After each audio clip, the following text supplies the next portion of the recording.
parts of pelvic. Kaya mo yung mga bony landmarks. Bony landmarks here for you.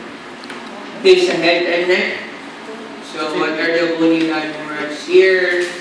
Mandible.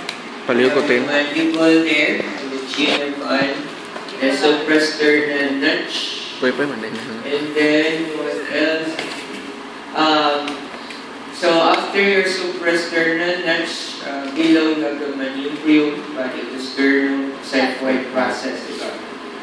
And from there, besides itong suprasternal notch, makapatid ka na sa medial end of the clavicle or sternal end of clavicle. Going further laterally, kaning bulge up, you have now the acromial end or lateral end of the clavicle. And next, if you're going to further move laterally, move flatten siya. So that would now be your acromial process. Because that's one of the bony landmark information, the acromial process there. So how to further check that? You try to further move and you can palpate for the spine of the scapula to verify.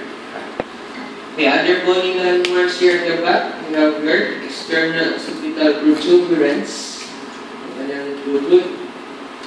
And then as you also bend your neck, you have your C7 here, and then most protruded if you're going to bend your neck, you have your spinous process of your C7. And then further below, you have the spinous process of the other vertebrae. Ayan.